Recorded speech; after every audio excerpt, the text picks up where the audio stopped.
India's former High Commissioner to Canada, Sanjay Verma, has accused Ottawa of backstabbing India after declaring Mr Verma a person of interest linked to last year's killing of a Canadian Sikh.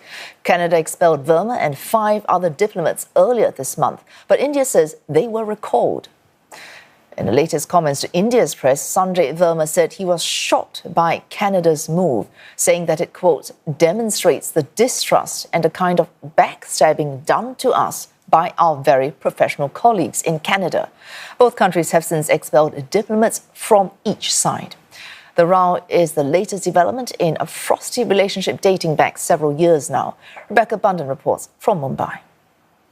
A dispute between the two nations was already brewing when Indian Prime Minister Narendra Modi met his Canadian counterpart Justin Trudeau at the G20 summit last year in New Delhi. Modi expressed concerns to Trudeau about Sikh protests in Canada against India. And then just days after this meeting, Ottawa expelled an Indian diplomat, saying there were credible allegations linking Indian government agents to the murder of Hardeep Singh Nijjar, a Sikh separatist leader who was shot dead in June 2023 in British Columbia. We will never tolerate the involvement of a foreign government threatening and killing Canadian citizens on Canadian soil, a deeply unacceptable violation of Canada's sovereignty and of international law. India, which had labelled Nijjar a terrorist, rejected the accusations. So far, Canada has not given any evidence in support of the very serious allegations that they've levelled against India and against Indian diplomats. A full-blown diplomatic row broke out. More than a year later, relations have only worsened. It is quite unprecedented that you have the escalation happening at this level, this fast, and also this dramatic.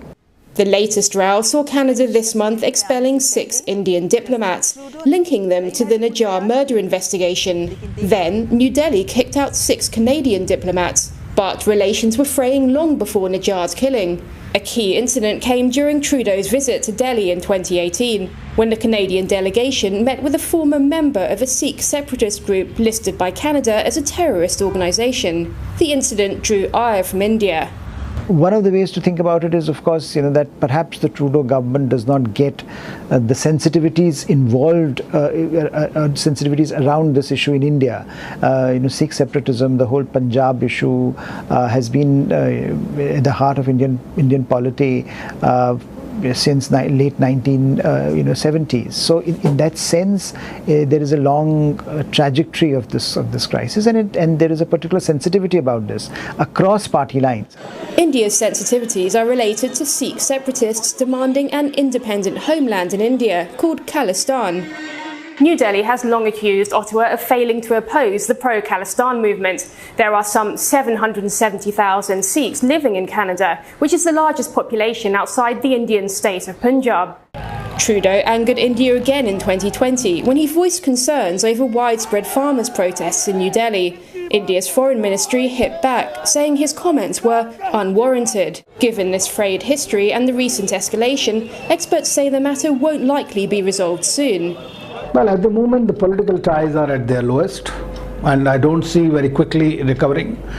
On the other hand, the economic ties are pretty good, and I don't see them being impacted a great deal. That's the upside so far. Despite trade treaty talks being put on hold last year, neither side has taken steps to retaliate against each other's economy. But that could change if the row gets worse and hit at multiple economic fronts, from their bilateral trade valued at nearly $9.4 billion last year, to the Indians who study there and account for Canada's largest group of international students. Bundhun, CNA, Mumbai.